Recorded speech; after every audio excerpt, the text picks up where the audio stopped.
Hello everyone, जय हिंद। आशा करता हूँ कि आप सभी ठीक होंगे। आज हम लोग बात करने वाले हैं स्मृतियों के ऊपर। स्मृतियों का परिचय देखेंगे हम लोग। स्मृतियाँ कितनी हैं, उनमें से महत्वपूर्ण जो स्मृतियाँ हैं इनमें क्या क्या वर्णन मिलता है, इनके बारे में हम लोग चर्चा करेंगे आज की क्लास में। तो स्मृतियाँ होती क्या एक्चुअली में? स्मृतियाँ जो है ये हिंदू कानूनी ग्रंथ है। कानूनी ग्रंथ यानी इनमें कानून के बारे में बताया गया है, विधि विषयक ग्रंथ है ये। और स्मृति का मतलब होता है जो याद किए जाने योग्य हो। स्मृति मतलब होता है हमारी, हम बोलते हैं ना कि हमारी स्मृति में सुरक्षित है, मेमोरी में। स्मृति मतलब मेमोरी, हमारी मेमोरी में सुरक्षित है। मेमोरी मतलब याद किए जाने योग्य। इसी के बारे में स्टार्ट करेंगे क्लास। सबसे पहले देखते हैं हम लोग स्मृतियां। स्मृति शब्द का शाब्दिक अर्थ है जो याद किए जाने योग्य है। मैंने आपको बता चुका हूं, जैसे मेमोरी में हम डालते हैं किसी चीज को तो हम बोलते हैं ना हमारी स्मृति में आ गई है, तो ये याद किए जाने योग्य है। स्मृतियों का विकास धर्म सूत्रों से हुआ है, इसीलिए स्मृतियों को धर्मशास्त्र भी कहा जाता है। धर्मशास्त्र, इनका विकास जो है वो धर्म स्रोतों से हुआ है, इसीलिए इनको धर्मशास्त्र भी कहा जाता है। ये कानूनी ग्रंथ हैं हिंदू धर्म के। जैसे आप लोगों ने सुना होगा मुस्लिमों के जो कानूनी ग्रंथ है वो शरीयत की, शरीयत में ये लिखा हुआ है। उसी प्रकार से स्मृतियां जो हैं वो हिंदुओं के कानूनी ग्रंथ है। इस स्मृति में ये लिखा हुआ है कि किस प्रकार के उत्तराधिकार के नियम होंगे। उत्तराधिकार मतलब हेरिटेज के नियम किस प्रकार से होंगे, इनहेरिटेंस के नियम किस प्रकार से होंगे, किस प्रकार से बच्चा गोद लेने की प्रथा है। मतलब जो कानूनी ग्रंथ है, जो दीवानी कानूनी ग्रंथ मान लीजिए एक तरीके से, वो स्मृतियों में सुरक्षित है और ये हिंदू धर्म के कानूनी ग्रंथ है। स्मृतियों की रचना जो है वो पद्य में की गई, पद्य शैली में, यानी काव्यात्मक शैली में इन स्मृतियों की रचना की गई है। हम कई बार बात कर चुके हैं पद्य और गद्य क्या होते हैं। ठीक है, स्मृतियां जो है अगर थोड़ा सा और बात करें, वैदिक साहित्य को दो प्रकारों में बांटा गया है। पहला होता है श्रुति साहित्य, जो कि क्रिया शुरू से बना हुआ है, जिसका अर्थ होता है सुनना, जो कि सुन सुनकर आगे बढ़े हैं, जैसे वेद, इनको हम बोलते हैं श्रुति साहित्य। और दूसरे होते हैं स्मृति साहित्य, ये क्रिया स्मृत से बना हुआ है, जिसका अर्थ होता है याद रखना, मतलब ये याद कर करके आगे बढ़े हैं। ऐसे वैदिक ग्रंथ जिन्हें याद की गई शिक्षाओं से संकलित किया गया है, स्मृतियां कहलाती है। स्मृतियों की संख्या अगर हम पद्म पुराण में देखें तो बताई गई है 36, बृहद गौतम धर्मसूत्र में 56, वीर मित्रोदय में 57, स्मृति ग्रंथों में 18 मूल स्मृतियां मिलती है। मतलब टोटल 18 जो है वो मूल स्मृतियां मौजूद है। बाकी अलग अलग ग्रंथों में इनकी संख्या अलग अलग बताई गई है, लेकिन जो बेसिक्स है, जो मूल है, वो 18 है। स्मृतियों के कौन कौन से 3 विषय है? तो एक है आचार, दूसरा है व्यवहार और तीसरा है प्रायश्चित। किस प्रकार का आपको व्यवहार करना है और उन व्यवहार अगर आपने नहीं किया तो उसके अकॉर्डिंग आपको क्या सजा मिलेगी, मतलब प्रायश्चित किस प्रकार से करना है। इसमें 18 मूल स्मृतियां कौन कौन सी है? जो मैंने आपको बताया 18 मूल स्मृतियां हैं, वो है मनु स्मृति, जिसका सभी लोगों ने नाम सुना होगा, यम स्मृति, याज्ञवल्क्य स्मृति, ये 18 स्मृतियां हैं। हारित स्मृति, औष्णम स्मृति, विष्णु स्मृति, अत्रि स्मृति, अंगिरा स्मृति, कात्यायन स्मृति, बृहस्पति स्मृति, व्यास स्मृति, पाराशर स्मृति, दक्ष स्मृति, गौतम स्मृति, आप स्तंभ स्मृति, भृगु स्मृति, नारद स्मृति और वशिष्ठ स्मृति। इसमें से हमारे लिए जो काम की है वो 5 से 6 काम की है। जैसे अगर हम मनुस्मृति की बात करें, ये सबसे इंपॉर्टेंट स्मृति है और सबसे कंट्रोवर्शियल, मतलब काफी न्यूज में भी रहती है। एक याज्ञवल्क्य की स्मृति हमारे लिए इंपॉर्टेंट है, एक विष्णु स्मृति थोड़ी सी इंपॉर्टेंट है हमारे लिए, एक बृहस्पति स्मृति थोड़ी सी इंपॉर्टेंट है, पाराशर स्मृति और औष्णम स्मृति, ये आप लोग गुप्तोत्तर काल में पढ़ते होंगे। गुप्तोत्तर काल में क्या क्या परिवर्तन हुए, तो उसमें पाराशर स्मृति और औष्णम स्मृति के बारे में आप लोग पढ़ते होंगे। इसके अलावा हमारे लिए जो है नारद स्मृति थोड़ी सी इंपॉर्टेंट है। मतलब 5 से 6 स्मृतियां हम लोग जो डिटेल में पढ़ेंगे, बाकी जो स्मृतियां हैं वो इतनी इंपॉर्टेंट नहीं है। और इन स्मृतियों में भी क्या क्या वर्णन है ये मुख्यतः हम बात करेंगे। सबसे पहले इंपॉर्टेंट बात करेंगे मनुस्मृति, जो कि सबसे महत्वपूर्ण स्मृति है।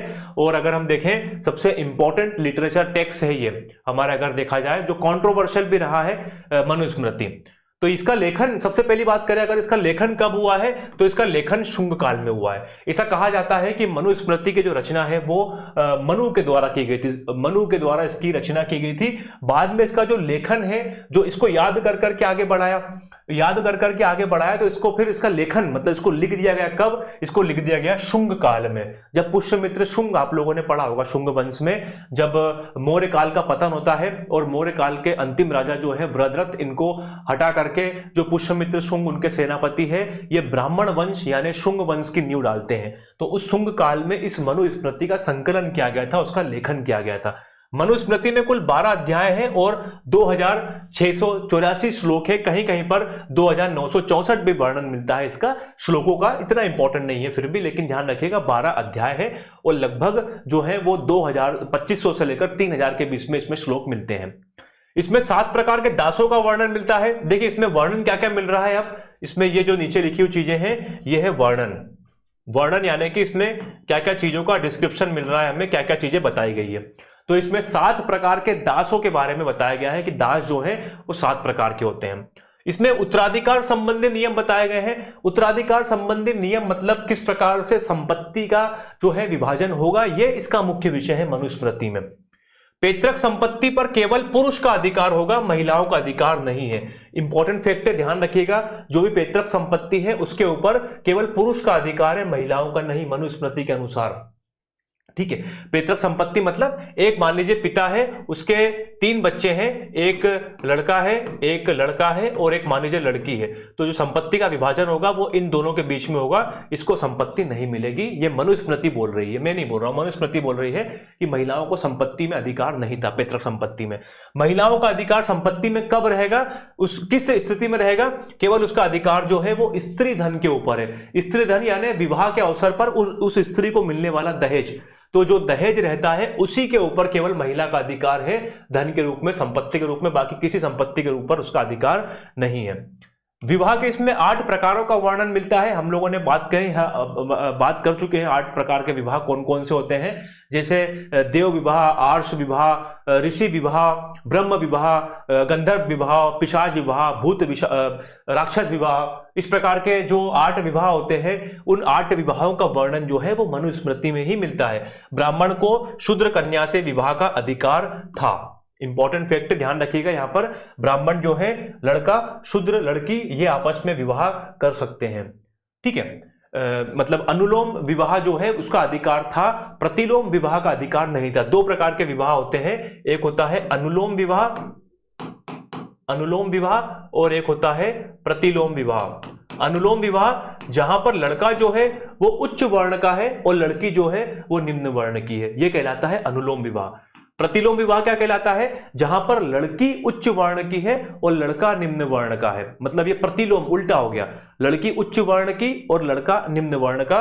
तो इसका अधिकार नहीं दिया है किसने, मनुस्मृति ने। जबकि अनुलोम विवाह ब्राह्मण लड़का मतलब उच्च वर्ण का लड़का और शूद्र लड़की, शूद्र कन्या, इनको आपस में विवाह करने का अधिकार दिया था मनुस्मृति ने। अनुलोम विवाह दिया है, प्रतिलोम विवाह नहीं दिया है। नियोग प्रथा को पशु धर्म बताया गया है।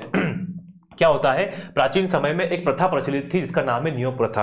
नियोग प्रथा क्या होती है, जैसे अगर कोई महिला है, उसको पहले क्या मानते थे कि लड़का जो है पुत्र धन की प्राप्ति जो है वो सारे मतलब अपने पापों को नष्ट कर देगी। इस प्रकार से पहले जो सो कॉल्ड चीजें मानी जाती थी।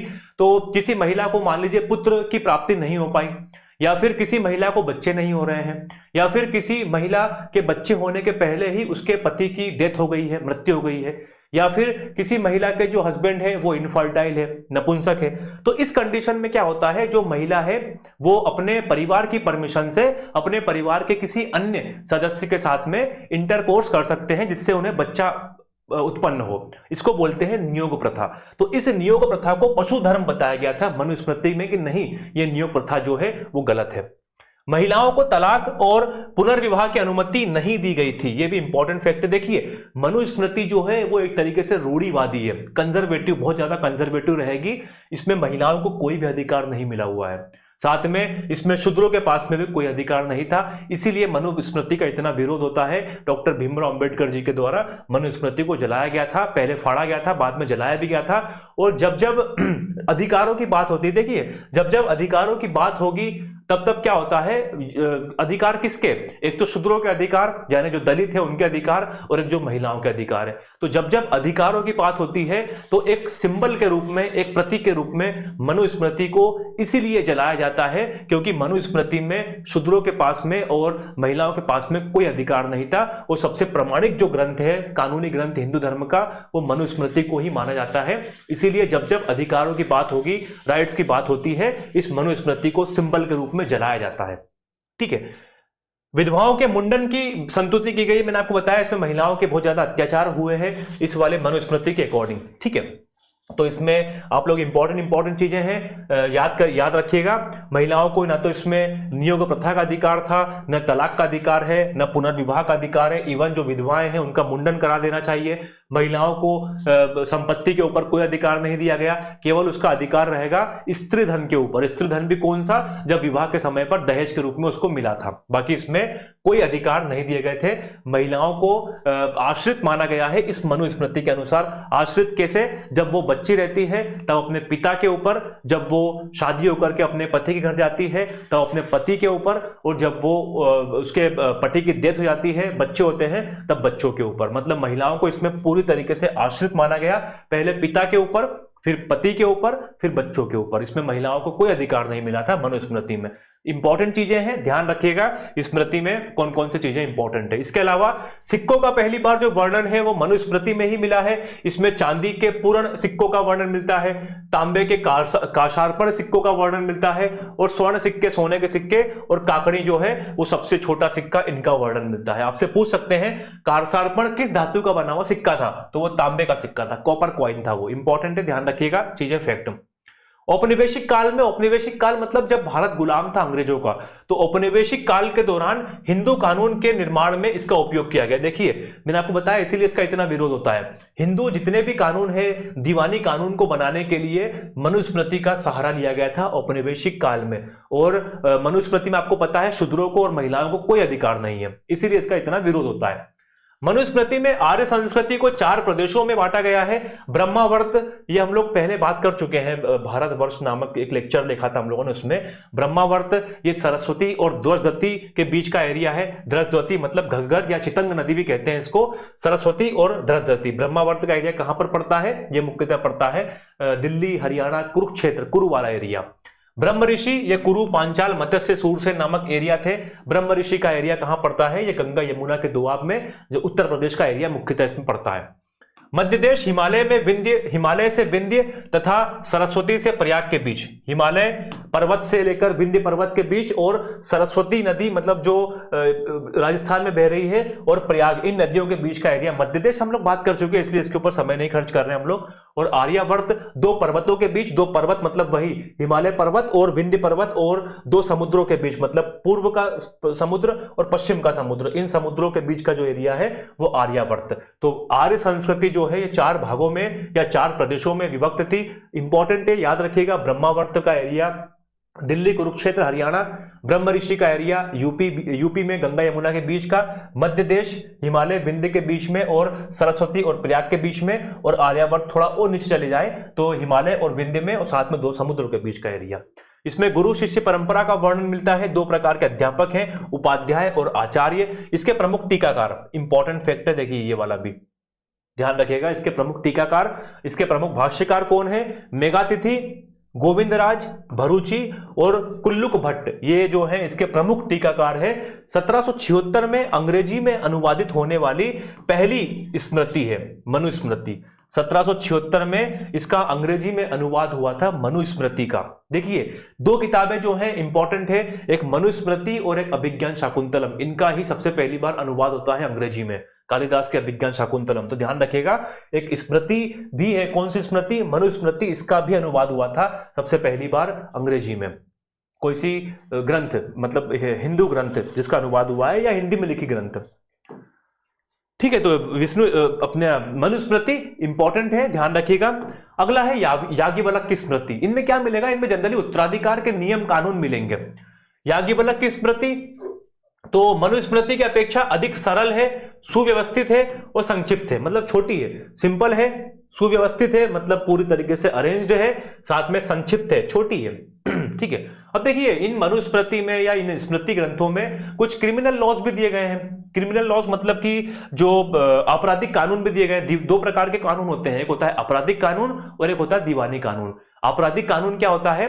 जहां पर खून खराबा हो, मारपीट हो, चोरी हो, लूटपाट हो, मर्डर हो, खून खराबा हो, ये होते हैं आपराधिक कानून। और एक होता है दीवानी कानून। दीवानी कानून मतलब किसको संपत्ति में अधिकार मिलेगा, किसी ने किसी की जमीन के ऊपर कब्जा कर लिया है, ये होते हैं दीवानी कानून। ठीक है, तो इनमें दोनों प्रकार का वर्णन मिलता है। आपराधिक कानून इतना इंपॉर्टेंट नहीं है, क्योंकि देखिए विष्णु स्मृति में आपराधिक कानून किस प्रकार से मिला है कि जो ब्राह्मण है वो जल की शपथ लेगा, जो क्षत्रिय है वो तलवार की शपथ लेगा, जो वैश्य है वो तुला की शपथ लेगा, और जो शूद्र है वो जहर या विष की शपथ लेगा। और इसमें ब्राह्मणों को जो है वो सारे जितने भी अधिकार है, जितने भी जुर्म है, उन सबसे दूर रखा गया था, और शूद्रों को सबसे ज्यादा टफ उसमें सजा दी जाने का प्रावधान था मनुस्मृति में। तो वो चीजें इंपॉर्टेंट नहीं है।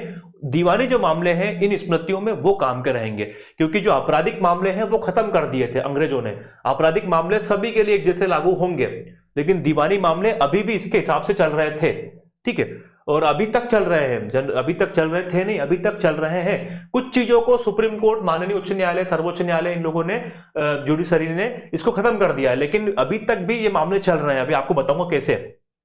तो मनुस्मृति की अपेक्षा अधिक सरल है, सुव्यवस्थित है और संक्षिप्त है। इसमें 3 अध्याय है और साथ में 1003 श्लोक है। इसकी रचना गुप्त काल के दौरान होती है।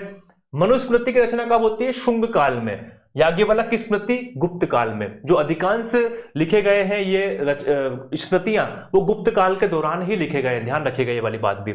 इसमें ध्रुत क्रीड़ा को राज्य नियंत्रण में लाने की बात कही गई है। ध्रुत क्रीड़ा मतलब जो हम खेलते हैं पासा वगैरह, जुआ, तो इसमें जुआ को राज्य के नियंत्रण में लेकर आओ। विधवाओं को पति की संपत्ति पर अधिकार दिया गया है। देखिए थोड़ा सा याज्ञवल्क्य की स्मृति लिबरल है, उदार है महिलाओं को लेकर के, लेकिन फिर भी उतनी उदार नहीं है जितनी होना चाहिए। लेकिन फिर भी मनुस्मृति की तुलना में थोड़ी उदार है, क्योंकि मनुस्मृति में विधवाओं को पति की संपत्ति पर अधिकार नहीं दिया गया था, केवल उसको उसी धन के ऊपर अधिकार है जो वो साथ में लेकर आई थी विवाह के समय। याज्ञवल्क्य की स्मृति में नियोग प्रथा को स्वीकार किया गया है, बिल्कुल, जबकि मनुस्मृति में स्वीकार नहीं किया गया था, इसमें स्वीकार किया गया है। मतलब थोड़ी सी उदार है ये मनुस्मृति की तुलना में। प्रमुख टीकाएं जिसके ऊपर लिखी गई है, मिताक्षरा मोस्ट इंपॉर्टेंट बुक है, विज्ञानेश्वर के द्वारा लिखी गई। बाल क्रीड़ा विश्व स्वरूप की धर्मशास्त्र निर्वाच अपरार्क कृत की है, जिसमें से मिताक्षरा इंपॉर्टेंट है, ये आज भी प्रयोग में लाई जाती है। मिताक्षरा विज्ञानेश्वर की। देखिए 2 किताबें मिलेंगी, मिताक्षरा और दाय भाग। ठीक है, क्या होता है जब भी दीवानी मामले आते हैं कोर्ट के सामने, दीवानी मामले मतलब पिता की संपत्ति के ऊपर अधिकार कैसे मिलेगा उनके पुत्रों को या पुत्रियों को, तब लाई जाती है आगे ये ग्रंथों को। उसमें चलते हैं हमारे भारत में 2 ग्रंथ, एक है मिताक्षरा और एक है दाय भाग। ठीक है, मिताक्षरा क्या बोलता है? मिताक्षरा बोलता है पिता की संपत्ति का बंटवारा किस प्रकार से होगा, तो पुत्र के जन्म लेते ही पिता की संपत्ति का अधिकार माना गया है। जैसे ही पुत्र का जन्म होगा तो उसको पिता की संपत्ति में अधिकारी मान लिया जाएगा, यानी पिता के जीवन काल में ही पिता को संपत्ति का बंटवारा कर देना चाहिए। अब जब भी कोई मामला आता है कोर्ट में तो ये मिताक्षरा और दाय भाग इन दोनों को ही रेफरेंस के रूप में लिया जाता है। ठीक है, तो मिताक्षरा क्या बोल रहा है कि जैसे ही पुत्र का जन्म हुआ, पुत्र के जन्म के पश्चात उसको संपत्ति में अधिकारी मान लिया जाता है पिता की। और दाय भाग ये क्या बोलता है? दाय भाग ये बोलता है पिता की मृत्यु के बाद ही पुत्र को संपत्ति में हिस्सा मिलेगा। पिता की मृत्यु हो गई, उस मृत्यु के पश्चात ही पुत्र जो है, जितने भी पुत्र है उन पुत्रों को संपत्ति में हिस्सा मिलेगा। यहां पर जन्म लेते ही मिल गया है अधिकार, यहां पर मृत्यु के पश्चात अधिकार मिलेगा।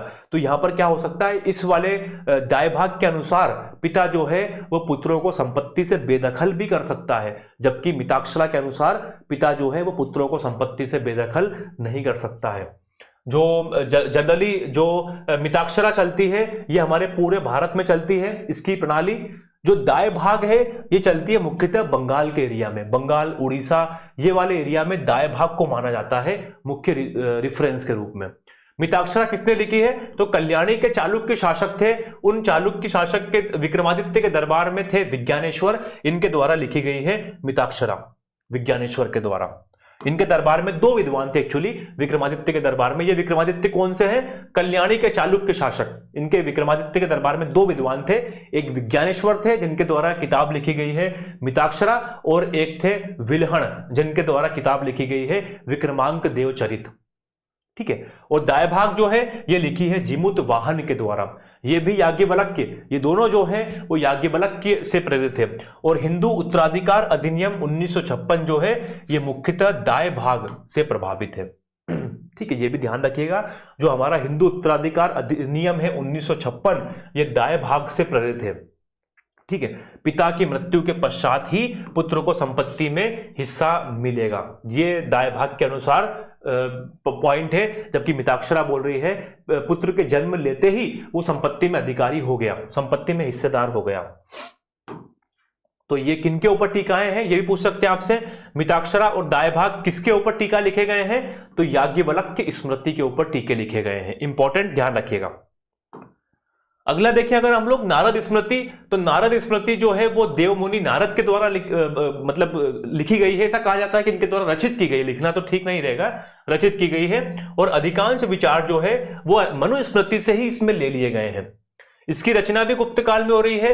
रचना कौन कर रहे हैं? इसकी रचना देवमुनि नारद कर रहे हैं, लेकिन संकलन कब हो रहा है? संकलन इसका हो रहा है गुप्त काल में, लिखना। इसमें 18 प्रकरण है और यह अध्याय जिसको बोलते हैं, और 1028 श्लोक है। ठीक है, ध्यान रखिएगा थोड़ा सा। मनुस्मृति जो है, मनुस्मृति में टोटल 12 अध्याय थे, जबकि याज्ञवल्क्य की स्मृति में 3 अध्याय हैं, और नारद स्मृति जो है इसमें 18 अध्याय हैं। अब इसमें क्या क्या वर्णन मिलता है? तो इसमें नियोग और स्त्रियों के पुनर्विवाह का विरोध नहीं किया गया है, मतलब इसका एक्सेप्टेंस देखने को मिल रहा है।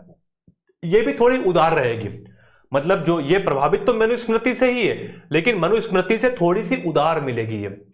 विधवाओं को पति की संपत्ति पर अधिकार नहीं दिया गया है, फिर से यहां पर ये भी वही चीज दिख रही जो हमको मनुस्मृति में मिली थी।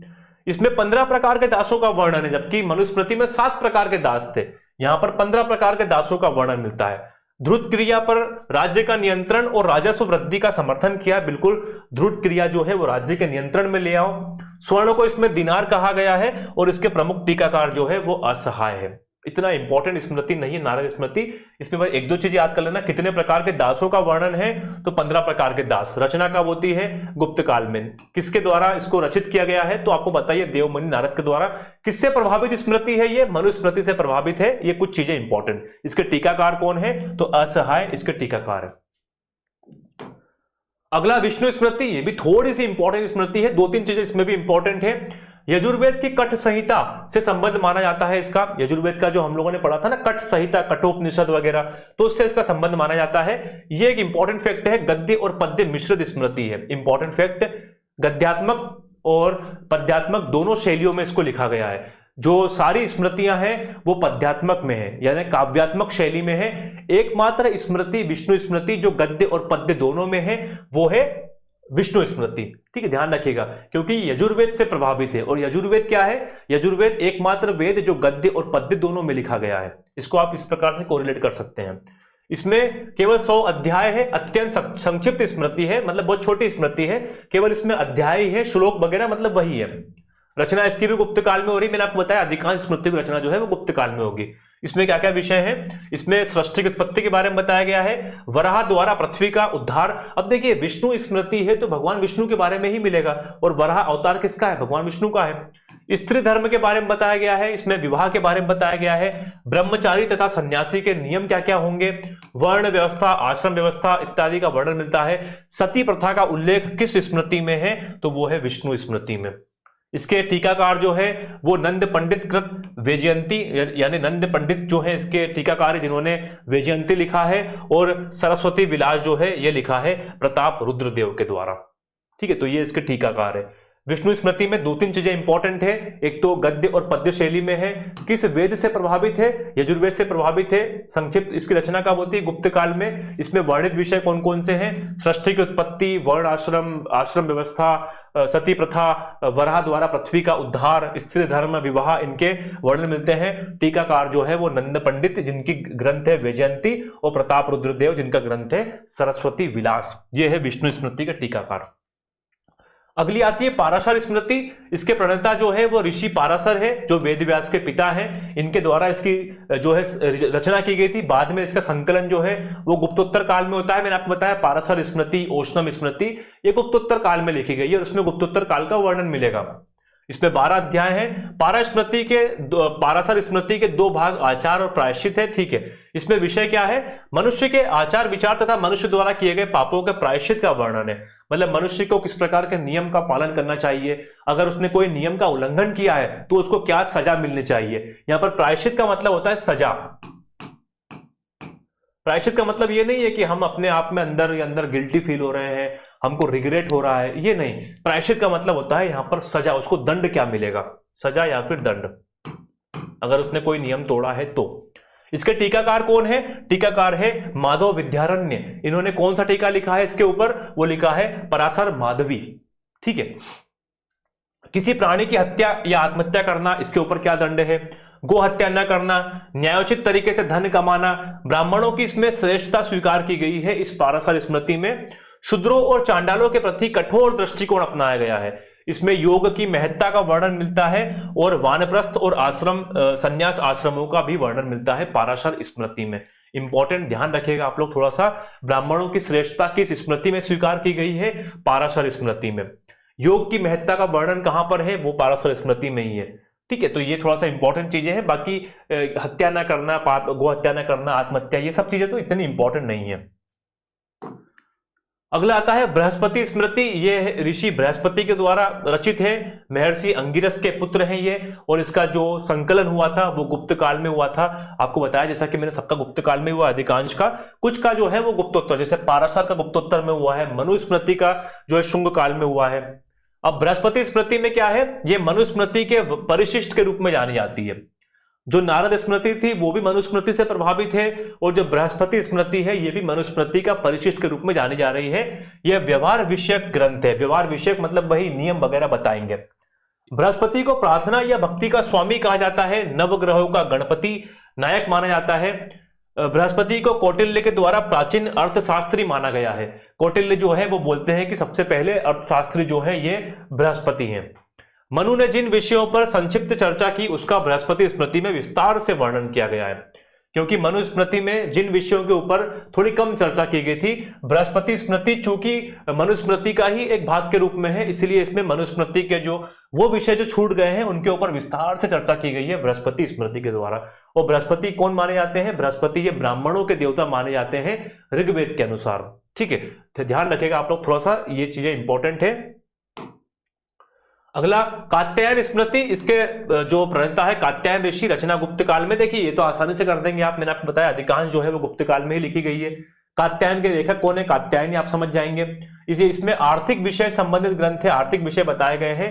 स्त्री धन और भूमि पर राजा के स्वामित्व का सिद्धांत का वर्णन मिलता है। ठीक है, ये भी थोड़ा सा इंपॉर्टेंट चीज है, ध्यान रखिएगा कि जो स्त्री जो है वो असहाय है, न तो उनके पिता है, न उनके पति है, न उनके बच्चे हैं, तो वो किसके नियंत्रण में आ जाएगी? वो नियंत्रण में आ जाएगी राजा के, क्योंकि राजा जो है वो सारी प्रजा के पिता होते हैं। उसी प्रकार से जो भूमि किसी के पास नहीं है वो भूमि राजा की हो गई, जिसका कोई मालिक नहीं है वो राजा की भूमि है। आपस्तंभ स्मृति, यह आपस्तंभ स्मृति में 10 अध्याय और 200 श्लोक में वर्णन है। ज्यादा इंपॉर्टेंट नहीं है, यह भी गुप्त काल के दौरान लिखी गई है। इसमें क्या बताया गया है? इसमें बताया गया है कि जो ब्राह्मण हैं वो अपने मुख्य वर्ण को छोड़कर किसी संकट काल में अन्य धर्मों को भी अपना सकते हैं। अन्य धर्म मतलब जैसे ब्राह्मण धर्म का मतलब यहाँ पर कोई हिंदू मुस्लिम वगैरह नहीं है, धर्म का मतलब कर्म से है। जैसे ब्राह्मण का मुख्य धर्म क्या है? मुख्य धर्म है शिक्षा देना, लेकिन अगर कोई संकट काल है तो वो इसके अलावा अन्य धर्म भी अपना सकता है, कृषि कर सकता है मतलब वैश्य बन सकता है, अपने समाज की रक्षा कर सकता है मतलब वो क्षत्रिय बन सकता है, समाज की सेवा कर सकता है मतलब शूद्र बन सकता है। तो आप स्तंभ धर्म अपना सकता है इस आप स्तंभ स्मृति के अनुसार। इसको बोलते हैं आप स्तंभ धर्म, मतलब अपने धर्म को छोड़कर किसी अन्य धर्म को अपनाना। तो ये ब्राह्मणों को इन्होंने अधिकार दिया था आप स्तंभ स्मृति के अनुसार। ठीक है, अगला है देवल स्मृति, एक इंपॉर्टेंट स्मृति, ध्यान रखिएगा, क्योंकि इसकी रचना जो है वो पूर्व मध्यकाल में हुई है। मतलब राजपूत काल के दौरान इसकी रचना होती है। पूर्व मध्यकाल मतलब मध्यकाल आने के पहला। ठीक है, तो राजपूत काल के दौरान इसकी रचना होती है देवल स्मृति की, ध्यान रखिएगा, पूर्व मध्यकाल। देवल स्मृति में उन हिंदुओं के बारे में वर्णन मिलता है जिन हिंदुओं ने इस्लाम धर्म स्वीकार कर लिया था। क्योंकि देखिए उस टाइम पर इस्लाम का आक्रमण अटैक हो चुका था। जो तुर्की है, अरबी है, वो भारत में आक्रमण करने के लिए आ चुके थे और बड़े पैमाने पर धर्मांतरण हो रहा था। तो इसीलिए देवल स्मृति में क्या है, उसमें ये विषय है कि अपने धर्म में वापस लौटो। हिंदू धर्म में लाने का विधान मिलता है। ये विधि विषय ग्रंथ नहीं है, इसमें विधि कानून नहीं बताए गए हैं। इसमें ये बताए गए हैं कि आपने अपना धर्म छोड़कर मुस्लिम बन गए हैं तो वापस अपने धर्म में आइए आप। तो ये हिंदू धर्म में लाने का इसमें विधान मिलता है, किस प्रकार से लाना है। तो ये देवल स्मृति इंपॉर्टेंट, ध्यान रखिएगा, पूर्व मध्यकाल में इसका रचना होती है, संकलन होता है, और ये जो है वो हिंदू धर्म में वापस लाने के लिए एक विधान ग्रंथ के रूप में मिलता है। इसमें विधि विषय ग्रंथ नहीं है। बाकी जितने भी ग्रंथ हैं वो विधि कानून के बारे में बता रहे हैं। ठीक है, तो ये देवल स्मृति आपको जो इंपॉर्टेंट फैक्ट हैं, दो तीन फैक्ट ही हैं। बाकी 2-3 स्मृति जो मनुस्मृति है, याज्ञवल्क्य की स्मृति, थोड़ी बड़ी स्मृतियां हैं, इनमें चीजें आपको थोड़ी ज्यादा है पढ़ने के लिए। बाकी स्मृतियों में 2 से 3 चीजें ही पढ़नी है। ठीक है, तो मनुस्मृति, इसके बाद इंपॉर्टेंट याज्ञवल्क्य की स्मृति हम लोगों ने देखा है। इसको आप इसी प्रकार से याद कर सकते हैं कि एक टेबल बनाइए, टेबल में एक तरफ लिखी स्मृतियां, इनके लेखक कौन है, रचना कब होती है, और कुछ इंपॉर्टेंट फैक्ट्स इसके बारे में। इस प्रकार से अगर आप याद करेंगे तो टेबल के फॉर्म में आप आसानी से इन स्मृतियों को याद कर सकते हैं। इंपॉर्टेंट टॉपिक है क्योंकि इसमें से क्वेश्चन पूरे पूछने की संभावनाएं देखने को मिलेंगी। तो इस क्लास में हम लोगों ने जाना, स्मृतियों का परिचय देखा, क्या होती स्मृतियां, कितनी स्मृतियां हैं, कुछ महत्वपूर्ण स्मृतियों के बारे में जाना, उनके विवरण को देखा। इस क्लास को हम लोग आज यहीं पर बाइंड अप करेंगे। अब अगले क्लास में बात करेंगे, अगले टॉपिक के साथ में मिलेंगे। Thank you for watching it, God bless you all. जय हिंद, जय भारत।